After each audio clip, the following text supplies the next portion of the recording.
और देश के भावी आईएएस अधिकारियों, डिमोटिवेट तो नहीं हो रहे ना? कहीं परेशानी तो नहीं है? कोई प्रॉब्लम तो नहीं है? बताइएगा अगर कोई प्रॉब्लम है तो। चलिएगा प्रिय विद्यार्थियों, इन्वायरमेंट की क्लास में हमने पिछली क्लास में जो आपको मैंने रिवाइज करवाया था उसमें आपको प्री और मेंस दोनों का एग्जाम के बारे में डिटेल से बताया था।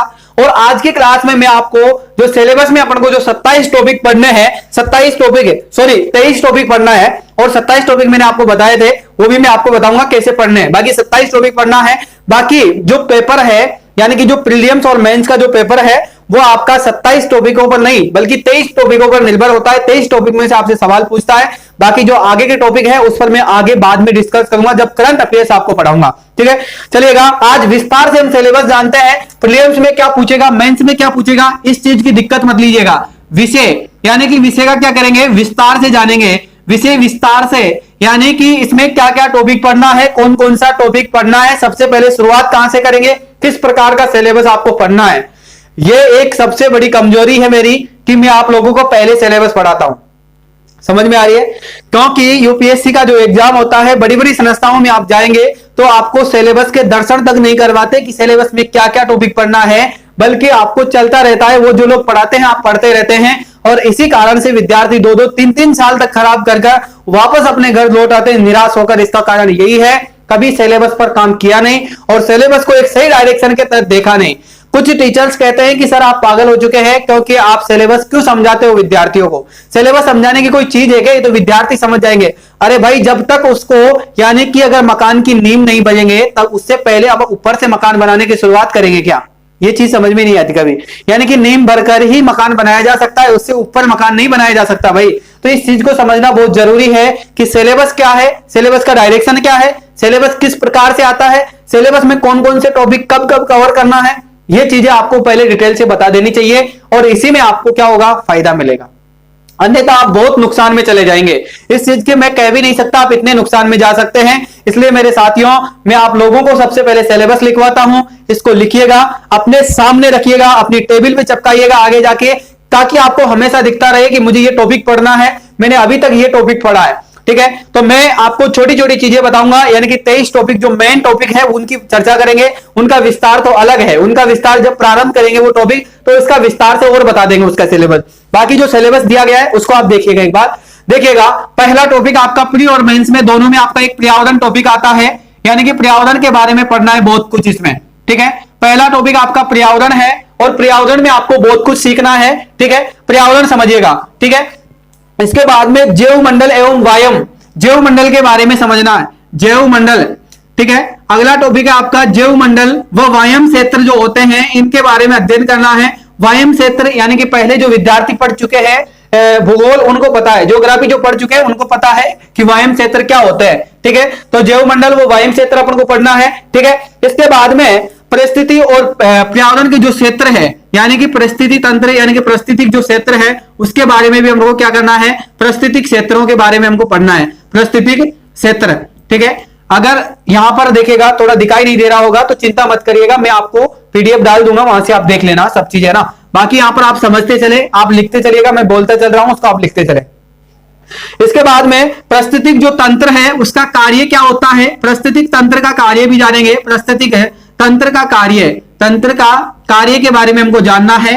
इसके बाद में देखिएगा पांचवा टॉपिक आपका है जिसमें परिस्थितिक तंत्र यानी कि पदार्थों की संरचना, पदार्थों की संरचनाओं के बारे में जानना है। कहने का मतलब साइंस आ रही है ना, पदार्थों की संरचना। ठीक है, पदार्थों की संरचना। इसके बाद में देखिएगा अगला टॉपिक आपका जो है इसमें आपको देखिएगा पर्यावरण अनुकूलता। पर्यावरण अनुकूलता क्या है इसके बारे में जानना है, पर्यावरण अनुकूलता कैसे रख सकते हैं इसके बारे में हमको पढ़ना है। पर्यावरण अनुकूलता, इसके बारे में आपको बहुत विस्तार से जानकारी होनी चाहिए और बहुत विस्तार से आपको पढ़ना है इसके बारे में। ठीक है, पर्यावरण प्रदूषण, इससे बचने की उपाय है ना, और किस प्रकार से प्रदूषण हो रहा है, किन कारणों से हो रहा है, इन सब चीजों के बारे में भी हमें क्या करना है, पढ़ना है। ठीक है, पर्यावरण प्रदूषण। इसके बाद में अगला टॉपिक आपका आता है जिसमें पर्यावरण प्रभाव, पर्यावरण का जो प्रभाव पड़ रहा है यानी कि अकाल वाली जो दृष्टि हो रही है, पर्यावरण प्रभाव कहने का मतलब जैसे आपका अकाल वाली समस्या है, अकाल है, सूखा है ना, सूखा है, और इसके बाद में जैसे बाढ़ ग्रस्त वाले क्षेत्र है यानी कि इन सब चीजों पर हम क्या करेंगे, चर्चा करेंगे बहुत विस्तार से कि सूखा क्यों आता है, अकाल क्यों पड़ता है, बाढ़ग्रस्त क्षेत्र कैसे, यानी कि सर्वाधिक वर्षा एक स्थान पर क्यों हो जाती है, इन सब चीज के बारे में हम यहाँ पर पढ़ेंगे। पर्यावरण पर किस चीज का ज्यादा इफेक्ट पड़ रहा है, इनके बारे में हम अध्ययन करेंगे इस टॉपिक के तहत। इसके बाद में पर्यावरण की संरचना यानी कि संरक्षण, पर्यावरण की संरचना ऊपर टॉपिक दिया गया है, और इसका जो पर्यावरण है सुरक्षण यानी कि सुरक्षा पर्यावरण की कैसे कर सकते हैं, या सुरक्षित आप कैसे रख सकते हैं, या फिर इसका आप संरक्षण कैसे कर सकते हैं, पर्यावरण को बचाव की क्या उपाय हैं, और पर्यावरण को बचाने के लिए अपन को क्या करना चाहिए, इनके बारे में हमको अध्ययन करना है। ठीक है, अगला टॉपिक आपका है जिसमें आपको जैव विभिन्नताओं पर बात करनी है। किस पर बात करनी है, जैव विभिन्नताओं पर आपको बहुत विस्तार से चर्चा करनी है। जैव विभिन्नताएं क्या होती है इनके बारे में आपको जानना है। ठीक है, चलेगा, एक बार 10 टॉपिक हो गए हैं, 10 टॉपिकों को एक बार दोहरा लेते हैं, फिर इनको मिटाकर फिर आपको मैं आगे बताता हूं। देखिएगा, लिखिएगा, पहला है पर्यावरण, पहला क्या है, एनवायरमेंट यानी कि सामान्य परिचय। दूसरा आपका जीवमंडल या वायम क्षेत्र, जीवमंडल या वायम क्षेत्र के बारे में जिन विद्यार्थियों ने पहले बैच ज्वाइन किया था उनको ज्योग्राफी जब मैंने आपको पढ़ाई थी तब आपको समझ में आ गया होगा, लेकिन ये टॉपिक जब मैं आपको पढ़ाऊंगा और समझा दूंगा, चिंता मत करिएगा ना। इसके बाद में पारिस्थितिक तंत्र। अब एक बात समझ में आ जानी चाहिए, ज्योग्राफी जिन विद्यार्थियों ने पहले पढ़ ली है उन विद्यार्थियों को मैंने एक शॉर्ट रूप में एक चीज पढ़ाई थी, वहां पर आपको पता होना चाहिए जीवमंडल और वायम जो क्षेत्र आए थे उसके केवल मैंने क्षेत्र ही समझाए थे आपको, उसकी विस्तार से डिटेल नहीं दी ना। क्यों नहीं दी थी, क्योंकि मुझे पता था कि ये टॉपिक एनवायरनमेंट में पढ़ाना है मुझे, और एनवायरनमेंट में मैं इसको अगर विस्तार से जितना विस्तार से समझा सकता हूं उतना ही मुझे फायदा मिलेगा। बाकी अगर मैं चाहता तो ज्योग्राफी में भी उसको जोड़ देता, लेकिन अगर मैं ज्योग्राफी में जोड़ता तो आप उसको समझ नहीं पाते, और फिर ये टॉपिक यहां पर वापस आ गया तो इसका फिर रिवीजन करना पड़ता। इससे अच्छा होता है कि जीवमंडल और वायुम जो क्षेत्र है इसको मैं यहां पर बहुत विस्तार से समझाऊंगा, क्या होता है, कैसे होता है, किस प्रकार से इससे बचा जा सकता है, कैसे इसकी सुरक्षा की जा सकती है, सब चीजों पर अध्ययन करेंगे। ठीक है, इसके बाद में पारिस्थितिक क्षेत्रों के बारे में यानी कि क्षेत्र क्या है उनके बारे में जानेंगे। इसके बाद में पारिस्थितिक तंत्रों का कार्य क्या होता है, यानी कि इसको जिस प्रकार से सुरक्षा प्रदान करते हैं यानी कि इनको बचाने की जो उपाय हैं इनके तंत्र जो होते हैं वो किस प्रकार से कार्य कर रहे हैं, इस पर हमको बात करनी है। इसके बाद में पदार्थों की संरचना यानी कि पर्यावरण प्रस्तुति के जो पदार्थ है उनकी संरचना किस प्रकार की, आकार किस प्रकार का, आकृति किस प्रकार की, उन चीजों पर विस्तार से चर्चा करेंगे। इसके बाद में अगला टॉपिक आपका है पर्यावरण अनुकूलता। पर्यावरण अनुकूलता का मतलब है कि पर्यावरण में जिस प्रकार से यानी कि अभी जो सामंजस्य है यानी कि मानव वो पर्यावरण सामंजस्य नहीं बना पा रहा है, क्योंकि जीव जंतु जो है वो अलग दिशा में जा रहे हैं, मानव एक अलग दिशा में जा रहा है, इन्वायरमेंट एक अलग दिशा में जा रहा है। मैं उस चीजों को सबको डायग्राम बनाकर सब चीजों को समझाऊंगा कि किस प्रकार से हम एक दूसरे पर निर्भर होते हैं, और निर्भर होने के बावजूद भी आज मानव क्या कर रहा है, सबका शोषण करता जा रहा है। मानव क्या है, मानव एक बहुत लालची इंसान है, मतलब मानव जो प्रवृत्ति का जो इंसान की बात करें तो ये इंसान बहुत लालची होता है। ये इंसान लालची है, इसमें पर्यावरण को यानी कि एनवायरनमेंट को इतना नुकसान पहुंचाया है कि आने वाले समय की जो पीढ़ियां हैं वो उसका भुगतान करेगी। समझ में आ रही है, जो आज हम जो संसाधन यूज कर रहे हैं अपन अपनी सुख सुविधा के लिए संसाधन यूज कर रहे हैं, लेकिन इनकी भरपाई अपन की जो पिछली जो पीढ़ियां यानी कि जो आने वाली जो अपनी पीढ़ियां है, पिछली पीढ़ियों ने जो काम किया उसकी भरपाई आज हम कर रहे हैं, और जो हम कर रहे हैं एनवायरनमेंट को जो नुकसान पहुंचा रहे हैं इसको आने वाली जो आपकी पीढ़ियां है, आने वाले आपके बच्चे हैं, आने वाला आपका परिवार है, वो परिवार आपको इस चीज का नुकसान उठाना पड़ेगा। अब मैं बता देता हूं नुकसान कैसे उठाना पड़ेगा। जिस प्रकार से आज अगर आपने एक मकान बनाया ना, मकान बनाने के लिए अगर आपने 2 वृक्ष काट दिए ना तो 2 वृक्ष आपके ऑक्सीजन की कमी यानी कि आपका जीवन तो व्यतीत हो जाएगा, क्योंकि आपने कहीं ना एनवायरनमेंट में है, लेकिन आपने 2 चीज अगर 2 पेड़ अगर काट कर लाए हैं तो अगर 2 पेड़ अगर आप लगाए नहीं, 2 से 4 लगाने चाहिए थे, अगर आपने 2 पेड़ भी नहीं लगाए वापस तो आप सबसे बड़ा नुकसान कर लिए, यानी कि आने वाली पीढ़ियों का आपने नुकसान कर दिया। क्योंकि आपको तो ऑक्सीजन मिल जाएगी अभी, लेकिन आने वाली पीढ़ियों को ऑक्सीजन नहीं मिल पाएगी मेरे भाई, समझ में आ रही है ना, उनको वो संसाधन नहीं मिल पाएंगे, उनकी वो चीजें नहीं मिल पाएगी जो आपने देखी है, जो आपने रियलाइज की है।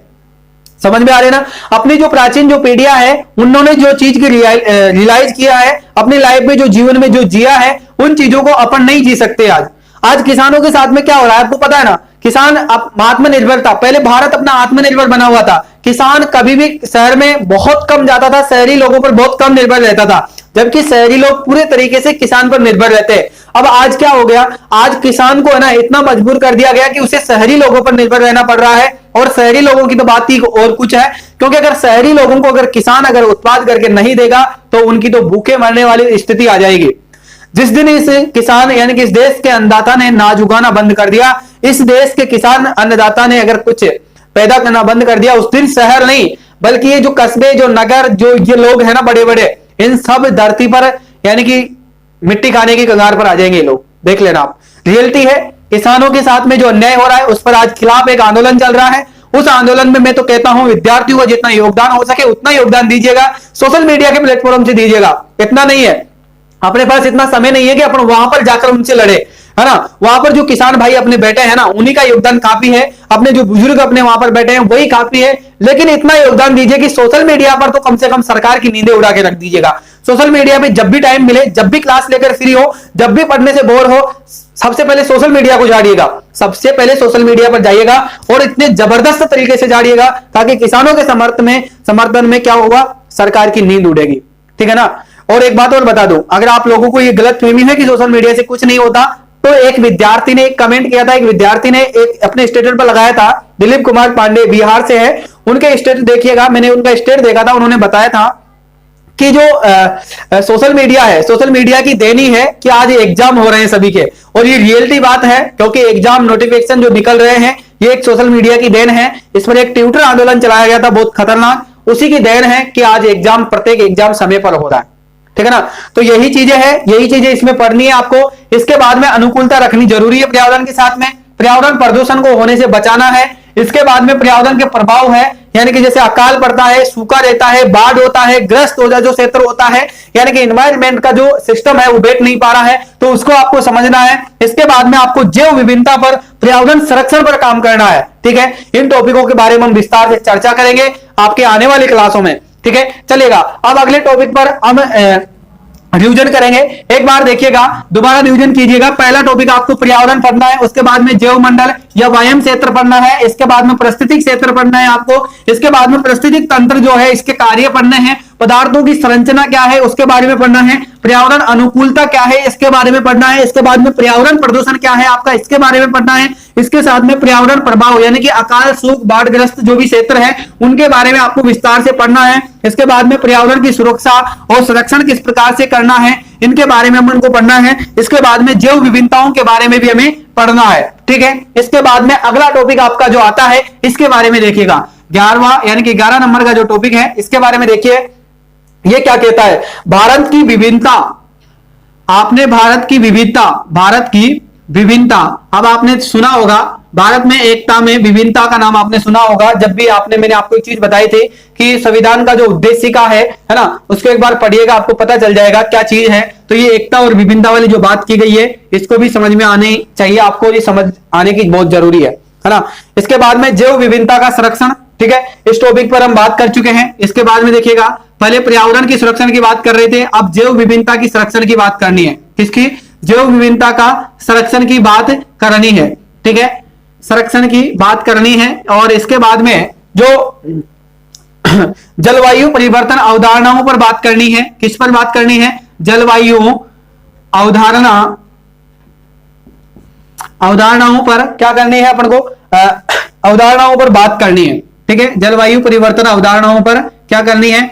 बात करनी है। ठीक है। इसके बाद में अगला टॉपिक आपका है जिसमें आपको पढ़ना है भारत एवं जलवायु परिवर्तन। भारत की जो जलवायु है इसके बारे में अध्ययन करना है। भारत की जलवायु एवं उसका परिवर्तन क्यों होती है, किस प्रकार से एक क्षेत्र में तो क्या होता है, एक क्षेत्र में तो अधिक बरसात बरसाती है और एक क्षेत्र में सूखा क्यों हो जाता है, इसका कारण आप लोगों को जानना है। भारत की जलवायु एवं परिवर्तन इस टॉपिक में। अब यही टॉपिक आपने कभी ज्योग्राफी में पढ़े होंगे, है ना, और ज्योग्राफी का सब्जेक्ट है, ज्योग्राफी सब्जेक्ट में ये टॉपिक है और पढ़ना भी है।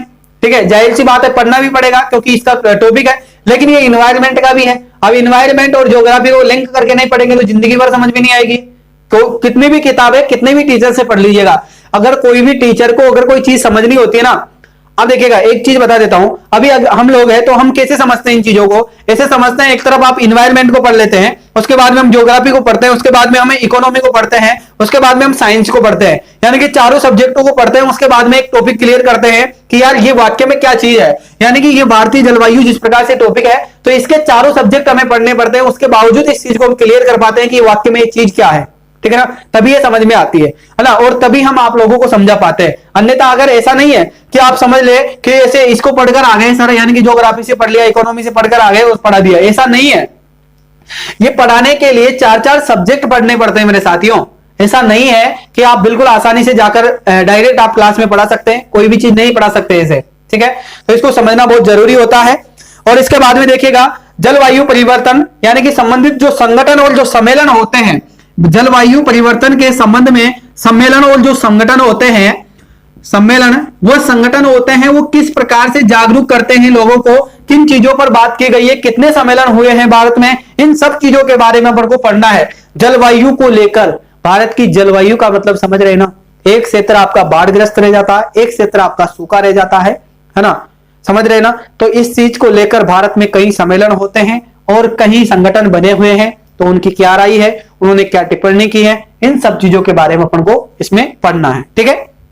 चलेगा, आगे चलिएगा। इसके बाद में देखिएगा ओजोन परत, किसकी बात की जा रही है, ओजोन परत की। देखिएगा ओजोन जो परत है उसके बारे में आपको मैंने बताया था कि ओजोन परत क्या है, उसके बारे में हमको पढ़ना है, बहुत विस्तार से समझाऊंगा, आपके आसानी से समझ में आ जाएगी। इसके बाद में अम्लीयकरण वर्षा, अम्लीयकरण का मतलब होता है अम्लीय जो वर्षा होती है, ये एक बहुत इफेक्ट होता है, यानी कि पृथ्वी पर अम्लीय जब भी वर्षा होती है इसका बहुत इफेक्ट होता है, ये वायु प्रदूषण के कारण होती है। ये चीजें अपन को पढ़नी है, ये टॉपिक जो मैं आपको बता रहा हूं यही यूपीएससी में पढ़ना है, यही यूपीएससी का सिलेबस है, इससे ज्यादा कुछ नहीं है इन्वायरमेंट में, अब आप समझ लीजिएगा। इसके बाद में सतत विकास की बात की गई है, सतत विकास। अब सतत विकास किसका टॉपिक है, आपको लग रहा होगा कि ये तो आपके इकोनॉमी में भी आता है, सतत विकास टॉपिक इकोनॉमी में भी आपको आएगा, मैं सिलेबस जब बताऊंगा तब पता चलेगा आपको। एग्रीकल्चर सेक्टर में भी आता है, ठीक है। उसके बाद में आपका पर्यावरण में भी आ रहा है और ज्योग्राफी में भी आता है। और इसके बाद में एक टॉपिक आता है आपका जिसको सतत कृषि के नाम से जानते हैं, सतत कृषि वाला जो टॉपिक है ये भी आपको पढ़ना है, ठीक है ना। इसके बाद में एक टॉपिक आता है आपके मृदा भूगोल का टॉपिक है, रियलाइज है और रियलिटी है कि मृदा जो है वो भूगोल का टॉपिक है, लेकिन एनवायरमेंट के तहत भी पढ़ना है इसको, ठीक है। अब देखिएगा इसके बाद में अगला जो आपका है, अगला आपका है भारत के पर्यावरण कानून और प्रमुख आंदोलन क्या थे। भारतीय पर्यावरण में, यानी कि भारतीय पर्यावरण को बचाने के लिए, पर्यावरण को बचाने के लिए प्रमुख आंदोलन, ठीक है, पर्यावरण को बचाने के लिए कई आंदोलन छेड़े गए हैं और कानून क्या बनाए गए हैं गवर्नमेंट के द्वारा, यानी कि जितने भी धाराएं, जितने भी अधिनियम लागू किए गए हैं एनवायरमेंट को बचाने के लिए, यानी कि बाघ संरक्षण हो गया, वायम क्षेत्र हो गया, इस प्रकार से भूमि हो गई, भूमि संरक्षण हो गया, है ना, इस प्रकार से जैसे ओजोन परत, ये जो जितनी भी चीजें हैं प्रदूषण को लेकर हो गया, इन जितनी भी चीजें हैं उन पर जितने भी कानून पढ़ाए गए हैं उन सबको हम पढ़ेंगे।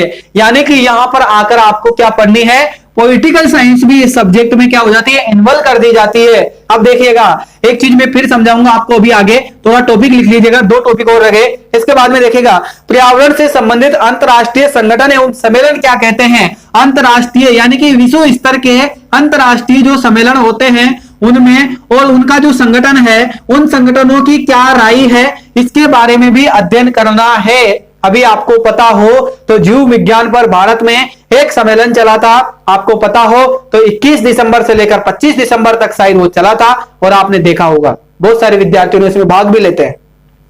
लेकिन आपको इन चीजों से मतलब ही नहीं है ना, आपको तो व्हाट्सएप फेसबुक ही वो नहीं करने देता, समय नहीं मिलने देता ना, आप तो बहुत बड़े बिजनेसमैन है तो आपको क्या पता क्या होता है, लेकिन इन चीजों के बारे में अपन को पढ़ना है। इसके बाद में नवीनीकरण ऊर्जा और विभिन्न आयाम, नवीनीकरण ऊर्जा के बारे में अपन को अध्ययन करना है। नवीनीकरण ऊर्जा से तात्पर्य है कि आपके अलग अलग ऊर्जा के स्रोत होते हैं, सौर प्लांट है, किसान को किस प्रकार से सौर प्लांट योजना देनी चाहिए, क्योंकि ये चीजें क्यों पढ़ाई जा रही है आपको पता होना चाहिए, क्योंकि आप एक जिले के कलेक्टर बनने जा रहे हैं और अगर आपको इन चीजों के बारे में पता नहीं होगा तो आपके किसानों को आप क्या देंगे, वहां पर जाके आपके किसानों को क्या चीज समझाएंगे, आप क्या वहां का एनवायरमेंट समझ पाएंगे, क्या आपके कृषि से संबंधित क्या चीज समझ पाएंगे, वहां पर आप कुछ नहीं समझ सकते। इसलिए ये सब चीजें यूपीएससी पहले ही समझाना चाहती है।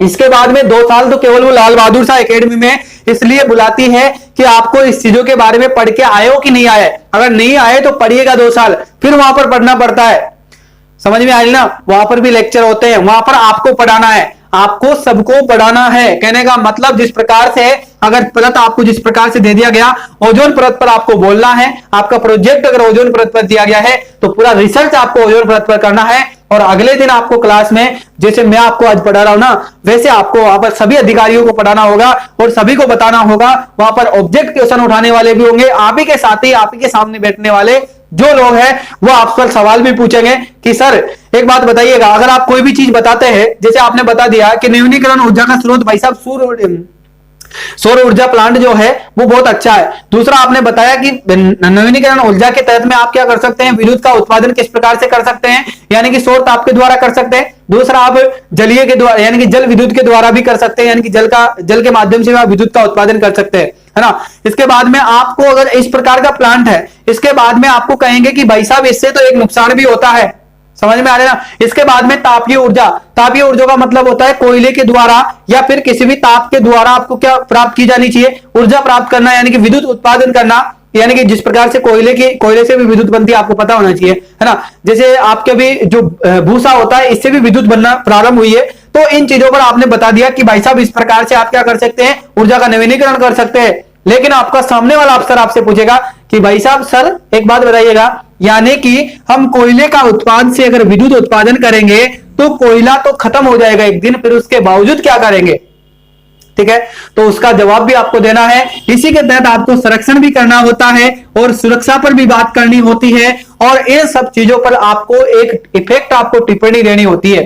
तो ये चीजें अभी समझ लेना, आपको बता रहा हूं, बाद में कोई परेशानी नहीं आएगी। और अगर बाद में अगर इन चीजों को अभी नहीं पढ़े ना ध्यान से, तो ये हमेशा जिंदगी भर के लिए दुख देगी। पहली बात सिलेक्शन नहीं होने देगी, दूसरी बात वहां पर जाएंगे तो वहां पर भी यही ताने खाने पड़ेंगे। उसके बाद में एक रैंक और एक ऐसा क्षेत्र दे दिया जाता है। एक बात और बता देता हूं, लाल बहादुर शास्त्री एकेडमी का एक सिस्टम रहा है, अगर जितनी अच्छी प्रिपरेशन आपकी होगी, जितनी अच्छी तैयारी रहेंगे, उतना अच्छा आपको क्षेत्र चूज किया जाएगा, उतना अच्छा क्षेत्र मिल जाएगा आपको। नहीं तो ऐसा क्षेत्र डाल देंगे जहां पर आपको ना तो बोली समझ में आएगी, ना वहां का पानी समझ में आएगा, ना वहां का खाना पीना समझ में आएगा, ऐसे क्षेत्र मिल जाएंगे, ठीक है। तो इन चीजों का ध्यान रखिए, इसको ध्यान से पढ़ना। अभी ये टॉपिक बहुत इंपॉर्टेंट है मेरे भाई, ठीक है। तो इसका बहुत ध्यान से पढ़िएगा, विस्तार से पढ़िएगा, जितना मेरे से ले सको उतना ले लीजिएगा, ठीक है। चलिएगा अब एक चीज समझ लेते हैं। सबसे पहले मैं आपको एक बताना चाहता हूं कि इस सब्जेक्ट के तहत आपको क्या क्या पढ़ना है। इसमें मैंने आपको बताया जैसे भूगोल सब्जेक्ट भी इसमें जोड़ दिया गया है, आपको पता है भूगोल जोड़ दिया गया है, पर्यावरण हो गया, ठीक है। इसके बाद में आपका अर्थशास्त्र हो गया इसमें, ठीक है। अर्थशास्त्र के साथ में आपको यहां पर कानून यानी कि राजनीतिक विज्ञान भी हो गई। अब मेरे भाई एक बात बता देना मुझे कि ये 4 सब्जेक्ट है और चारों सब्जेक्ट अगर यूपीएससी के लिए इंपॉर्टेंट नहीं है तो मुझे बता देना कि सर ये इंपॉर्टेंट नहीं है। और आज तक ये बात अगर आपके समझ में आई कभी तो इस चीज को मेरे को बताना कि सर हमें पहले ही समझते थे, इस चीज को नहीं समझ सकते जब तक सिलेबस को यानी कि आप अच्छे डायरेक्शन में अगर आप 4-4, 5-5 सब्जेक्ट से लिंक करके नहीं पढ़ सकते तब तक कोई चीज समझ में आने वाली नहीं है, ठीक है। चलिएगा एक बार रिवीजन कर लेते हैं। पहला आपका टॉपिक था भारतीय विभिन्नता, इस पर बात करनी है, जैव विभिन्नता पर बात करनी है, जलवायु की अवधारणा के पर्यावरण के बारे में बात करनी है, भारतीय जलवायु एवं परिवर्तन के बारे में बात करनी है, सम्मेलन और संगठन, जितने भी भारत में सम्मेलन और संगठन हुए हैं पर्यावरण को लेकर उन पर हम वार्तालाप करेंगे। इसके बाद में आपको ओजोन परत पर रिसर्च करना है, ठीक है। इसके बाद में अम्लीयकरण, जो वर्षा होती है, अम्लीयकरण क्यों हो रहा है, किस कारण से इस मतलब ये जो सिस्टम है ये किस प्रकार से विकसित हो गया, मतलब अम्लीयकरण जो बरसात होती है वो कैसे प्रारंभ हो गई, है ना, यानी कि कितना नुकसानदायक होती है, कितना इफेक्ट पड़ती है, इन चीजों पर हम अध्ययन करेंगे। सतत विकास यानी कि सतत विकास पर हम बात करेंगे, सतत कृषि पर हम बात करेंगे। अगला आपका मृदा पर हम बात करेंगे, मिट्टी कितने प्रकार की होती है, मिट्टी का किस प्रकार से संरक्षण किया जा सकता है, मिट्टी को कैसे बचाया जा सकता है, यानी कि मिट्टी में देखिएगा मृदा से यहां पर एक अच्छा टॉपिक आएगा, सतत कृषि और मृदा जो होती है, आज आप सभी को पता है आज के नवयुवक के सिर में कितनी जल्दी धोले बाल आ जाते हैं, आपको पता है ना, यानी कि 20-25 साल की उम्र में उसका पूरा सिर कैसा हो जाता है जैसे कि 70 साल का बुढ़ा चल रहा हो, ऐसा लगता है ना। इसका कारण क्या है, इसका कारण इस मृदा में कुछ इफेक्ट तत्व पल रहे हैं, उन्हीं का कारण है। और वो कार्बनीकरण यानी कि वो जितने भी तत्व होते हैं उनके बारे में साइंस में पढ़ाऊंगा, यानी कि साइंस में इससे रिलेटेड है। एक चीज और रखना, यहाँ पर 5 सब्जेक्ट है आपके और एक विज्ञान भी तो आपकी है इसमें, और मैं जब साइंस पढ़ाऊंगा तब मैं आपको बताऊंगा कि आपके हार्मोन पर, आपके शारीरिक प्रतिक्रियाओं पर, आपका शरीर पर कौन कौन सी चीजें कितना इफेक्ट पड़क रही है, कितना इफेक्ट आप पर पड़ रहा है, कितना नुकसान आपको झेलना पड़ रहा है जिस चीज का आप यूज कर रहे हैं उसके कारण, ये सब चीजें मैं आपको बताऊंगा, ठीक है। तो साइंस में साथ के साथ पढ़नी है। अभी साइंस का भी सिलेबस आपको मैंने आपको समझाना है और सिलेबस भी मैं आपको बताऊंगा क्या क्या पढ़ना है। उसने डायरेक्ट टॉपिक दे दिया सामान्य विज्ञान, उनमें सब कुछ पढ़ना है भाई साहब, है ना। तो इन चीजों का ध्यान रखना। मर्दा पढ़ेंगे। इसके बाद में भारतीय पर्यावरण के प्रमुख आंदोलन जितने भी हुए हैं, प्रमुख आंदोलन यानी कि भारतीय पर्यावरण को बचाने के लिए जितने भी आंदोलन किया है उनके बारे में अध्ययन करना है। जितने भी सम्मेलन हुए हैं, जिस प्रकार से आपका पिछला यानी कि दिसंबर के महीने में जो सम्मेलन हुआ है वो भी ज्ञान विज्ञान को लेकर था, तो वो ज्ञान विज्ञान वाला जो सम्मेलन था यानी कि पर्यावरण इन्वायरमेंट को बचाने के लिए ही था। इसके बाद में विश्व के और अंतरराष्ट्रीय जो संगठन होते हैं, जो सम्मेलन होते हैं, उनका मानना क्या है, उनकी राय क्या है, कैसे इन्वायरमेंट को बचाया जा सकता है, और विश्व स्तर पर भारत की कौन सी रैंक है कि पर्यावरण में कितना पिछड़ गया है, पर्यावरण को कितना नुकसान पहुंचा रहा है, पर्यावरण में कितना आगे है, कौन सा देश सबसे ज्यादा नुकसान पर्यावरण को पहुंचा रहा है, चाइना। सबको पता है इन्वायरमेंट को सबसे ज्यादा नुकसान पहुंचाने वाला चाइना है ना। उसके बाद में कितने प्रदेश हैं, यानी कि सब देशों की हम बात करेंगे, कंटिन्यूज बात करेंगे कि कितने देश कितने ग्राफ पर है, ठीक है। तो ये सब चीजें इसमें पढ़नी है। इसके बाद में नवीनीकरण ऊर्जा का स्रोत, ये एक सबसे अहम टॉपिक है और बहुत ही काम का है, यह आपके रियल लाइफ से भी बहुत रिलेटेड है, ठीक है ना। यानी कि नवीनीकरण स्रोत, नवीनीकरण जो ऊर्जा है, इससे एक बहुत अच्छा टॉपिक निकल कर आया है, इसके बारे में भी हम अध्ययन करेंगे। अब देखिएगा मैंने आपको 23 टॉपिक यहां पर समझाए हैं। अब 23 टॉपिकों के तहत इसके बाद में आपको करंट अफेयर्स में हर महीने के महीने समझाऊंगा, और इससे बाहर अगर एग्जाम में कहीं सवाल आ जाए तो मुझे आकर कह देना कि सर आपके पढ़ाए हुए में से एग्जाम में से सवाल यहां से बाहर आ गया, क्यों आ गया, इसका जवाब मैं दूंगा। क्योंकि आपको कोई भी सवाल बाहर से नहीं आएगा, बस ध्यान इतना ही रखना है कि आपको जब साइंस पढ़ाई जाए तो आपको ये चीज का पता होना चाहिए कि साइंस में यानी कि जब मैं पढ़ाऊंगा तो मैं तो इस चीज को पढ़ाऊंगा, रियल क्लियर करके पढ़ाऊंगा कि ये इन्वायरमेंट का टॉपिक है बेटा, वहां से ये टॉपिक आया है, इसका भी ध्यान रखना। तो आपको जब साइंस पढ़ाया जाए तो इन्वायरमेंट का ध्यान रखना है, जब इन्वायरमेंट पढ़ाया जाए तो साइंस से रिलेटेड करके पढ़ना है, और जिस प्रकार से भूगोल पढ़ाया जाए तो भूगोल में इन्वायरमेंट को पढ़ना है, और इन्वायरमेंट जब पढ़ाया जाए तो भूगोल को समझना है ना, कि भूगोल के टॉपिक कहां कहां से आए हैं। यही सबसे मुख्य टॉपिक होता है, यही सबसे मुख्य बात होती है। यूपीएससी सवाल वहीं से पूछता है जहां से आपका सिलेबस छूटता है। हमेशा टीचर्स के साथ में यही गलती हो जाती है, अलग अलग टीचर जब पढ़ाते हैं तो उनको यही पता नहीं देता कौन सा सर ने कौन सा टॉपिक क्लियर करवाया कि नहीं करवाया, और वही एक विवाद का विषय बन जाता है और हिंदी माध्यम का रिजल्ट नीचे गिरा देता है सबके सब, ठीक है ना। तो यही चल रहा है, और आप लोग अपनी एनर्जी बनाए रखिएगा। जिस प्रकार से मेरी एनर्जी बनी हुई है उसी प्रकार से आपकी भी एनर्जी बनी होनी चाहिए। और अगली क्लास में मिलते हैं फिर। जय हिंद, जय भारत। कल से हम क्लास की शुरुआत करते हैं, पहला टॉपिक हम पढ़ेंगे और पहले टॉपिक से पर्यावरण से हम क्लास की शुरुआत करेंगे। चलिएगा, अगली क्लास में मिलते हैं बहुत जल्दी। जय हिंद, जय भारत, धन्यवाद।